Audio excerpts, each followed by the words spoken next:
देखते हैं question number 4 का अगला पार्ट। 13वां प्रश्न क्या दिया हुआ है। क्वेश्चन नंबर 4 का ये 13वां पार्ट है। दिया हुआ है कि जो भी एपी हम आपको दे रहे हैं ये एपी सीरीज है ना।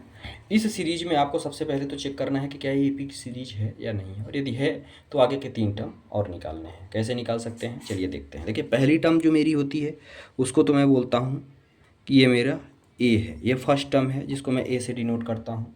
ठीक है, अब फर्स्ट टर्म तो हमने निकाल लिया। अब जो एपी है ध्यान से देखिएगा, इसको चेक करना है कि क्या यह एपी सीरीज है या नहीं है। तो उसके लिए हम क्या करते हैं, कॉमन डिफरेंस निकालते हैं। कॉमन डिफरेंस में जो अगली टर्म होती है उसमें से हम क्या करते हैं, पिछली टर्म को माइनस करते हैं। तो एक में ये हो गया, एक ये मुझे 3D निकालने पड़ेंगे।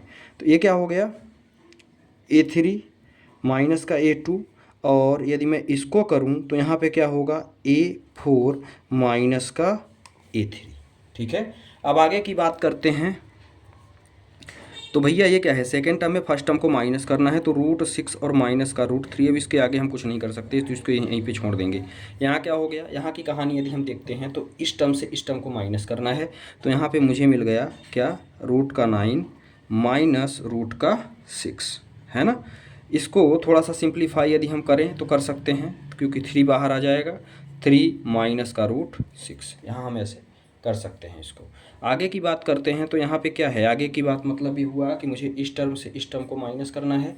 तो यहाँ पे आ गया √12 और माइनस का √9 आ गया है ना।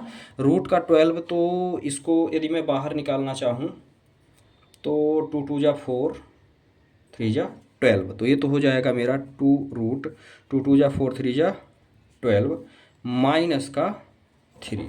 अब यहाँ हम यदि हम देख पा रहे हैं तो यहाँ मुझे ये डिफरेंस कुछ और मिल रहा है, ये डिफरेंस कुछ और मिल रहा है, और ये डिफरेंस कुछ और मिल रहा है।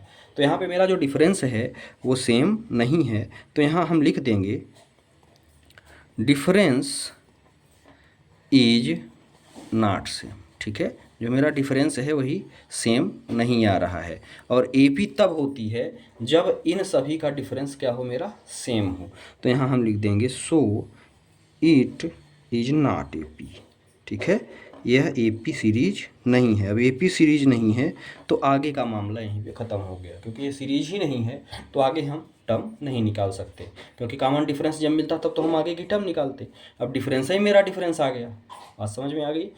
तो जो डिफरेंस है वो डिफरेंट है, इसलिए हम इसका सोल्यूशन अब आगे नहीं कर सकते हैं। तो इस तरह से ये प्रश्न भी हुआ हमारा कंप्लीट। इसका स्क्रीनशॉट आप ले सकते हैं।